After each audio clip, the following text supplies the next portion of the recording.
ये तमाम घनी पुरानी लाइब्रेरी है गुलाम तबाई नाले से। सर असां हिते तैलीम पिराइण अचूं था पर हिते का बि सहूलियत न आहे, न को लाइट जी सहूलियत आहे, न को छा हिन महिल जेका फार्सलिंग आहे साहब किरी पई आहे, शागिर्दनि जे मथां किरी पई आहे। असां तमामु घणा परेशान था रहूं।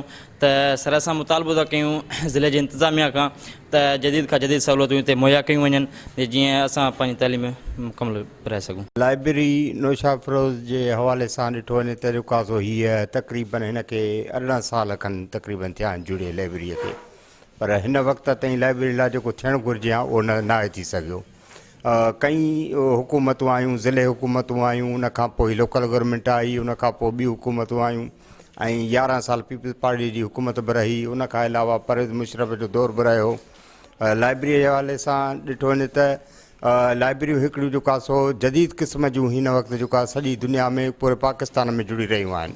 बदकिस्मती इहा आहे जो नौशाद फिरोज़ में हीअ लाइब्रेरी हिकिड़ी नंढड़ी जुड़ी हुई जंहिंखे तक़रीबन 18 साल थी विया आहिनि, पर उन में सहूलियतूं अञा ताईं जेका सो मैसर न आहिनि, जिन में पाणीअ जो मसइलो आहे, लाइटिंग जो मसइलो आहे, बिजलीअ जो बहरान आहे। एतिरे क़दुरु जो बिजली बि जेका सो चोरीअ जी ॿारे रहिया आहियूं, जेका सो उनजो बार बार उनखे ज़िक्र करे रहिया आहियूं ऑफिसर साहबनि खे या चेयरमैन साहब खे बि जेको आहे असां इतलाह ॾिनो हो त हीअ बरसाति जे करे जेको आहे छित किरी पई आहे, उनजी का मरमत कराई वञे या नई सी को जेको आहे सो उनजी सार संभाल कई वञे त उन ते बि को क़दम नाहे खयो वियो। लाइब्रेरी ॾिसो था वञी पियो आहे ऐं मथां इलेक्ट्रिसिटी बि अथसि, ख़ुदा न ख़ास्ता मथां किरी पए ऐं असांखे नुक़सानु पुॼाए। असां हिते रोज़ ईंदा आहियूं, हर बार ईंदा आहियूं पढ़ण खे।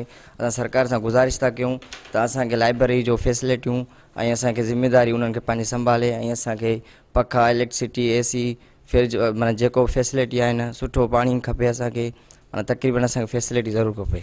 बरसाति पई आहे, बरसाति खां पोइ सॼो ॾिसो था तव्हांजो त हीअ सॼी फास्टरिंग किरी पई आहे। असां इहा फास्टरिंग ठाराए ॾियो ऐं ॿाहिरि पार्किंग एरिया उहो बि गाॾियुनि लाइ न आहे, गाॾियूं उस में बीठूं सॼो ॾींहुं असां जूं, ऐं असांखे उहो पार्किंग एरिया बि खपे। ऐं 4-5 बजे लाइट हली थी वञे त पोइ वरी रोशनी आहे कान, असां यको माना ऊंदहि में वेहूं था 3-4-5 कलाक ईअं वेही था रहूं। त असांखे इहो असांजे सॼो सोलर सिस्टम कराए ॾियो त जीअं असांजा शागिर्द पढ़ी सघनि ऐं मुस्तक़बिल संवारे सघनि।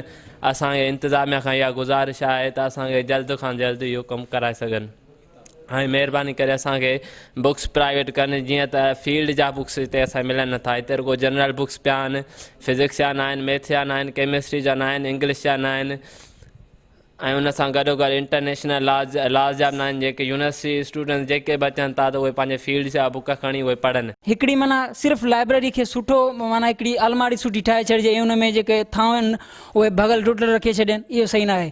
उन में जेको आहे फर्नीचर सुठो हुजणु घुरिजे असां वटि हिते, ऐं उन सां गॾु असांखे बुक्स जी जेके आहिनि घणी खोट आहे उहे बुक्स असांखे आणणु घुरिजनि, जेके असांजी माना थिंकिंग, असांजी फिलोसफी ऐं असांजे जेको आहे न बेसिक जेके थिंग्स जेके आहिनि असांखे प्रोड्यूस कंदियूं, इहे शयूं आहिनि।